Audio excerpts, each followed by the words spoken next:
जानकी जीवन स्मरण जय जय राम. वेदांत हा रोजच्या आचरणात आणला पाहिजे.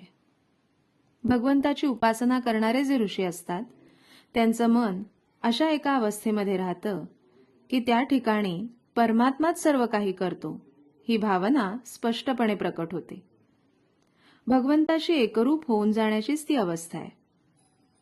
ऋषींचा मीपणा नष्ट झालेला असल्यानं मी करतो, मी बोलतो, मी काव्य रचतो ही भावनाच त्यांना नसून परमात्मा करतो, परमात्मा बोलतो, परमात्मा मंत्र रचतो असा स्पष्ट आणि खरा अनुभव त्यांना येतो.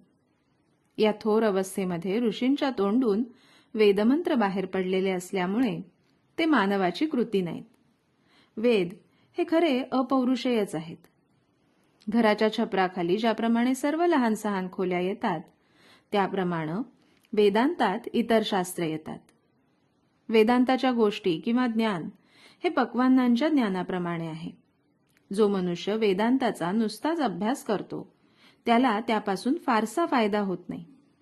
वेदांत हा रोजच्या आचरणात आणला पाहिजे. खरं म्हणजे विद्वान लोक हा वेदांत अत्यंत कठीण करून जगाला उगीच फसवतात. मग सामान्य माणसाला वाटतं की अरे हा वेदांत आपल्यासाठी नाही. वास्तविक वेदांत हा सर्वांसाठी आहे, मनुष्य मात्रासाठी आहे. वेदांताशिवाय मनुष्याला जगताच येत नाही. आपलं आकुंचित मन विशाल करणं, आपण स्वार्थी आहोत ते निस्वार्थी बनणं हेच खऱ्या वेदांताचं मर्म आहे. भगवंताच्या प्राप्तीचे नियम आणि व्यवहारातील वस्तू प्राप्त करून घेण्याचे नियम यामध्ये फरक आहे. मनामध्ये वासना उत्पन्न झाली असता ती तृप्त करून घेण्यासाठी देहाची आणि वस्तूंची हालचाल करणं हा व्यवहार होय. सूक्ष्म वासना देहाच्या सहाय्याने जड बनणं हे व्यवहाराचं स्वरूप आहे.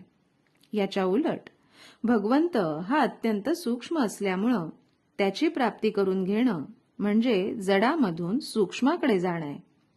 तेव्हा भगवंताचं साधन हेही जडामधून सूक्ष्माकडे पोचवणारं असलं पाहिजे. जड देहाशी संबंधित आणि सूक्ष्माशी निकट चिकटलेलं असं साधन असेल तर ते एक नामच आहे. जो नामात राहिला त्याचा वासनाक्षय झाला. पुष्कळ वेळा चांगले अधिकारी जीव एखाद्या लहानशा वासनेमुळे अडकून पडतात. मग ते अध्यात्मदृष्ट्या चांगल्या कुळामध्ये जन्म घेतात. तिथे त्यांची वासना तृप्त व्हायला वेळ लागत नाही, म्हणून ते लहानपणीच जग सोडून जातात. त्यांच्या मृत्यूचं दुःख करणं बरोबर नाही.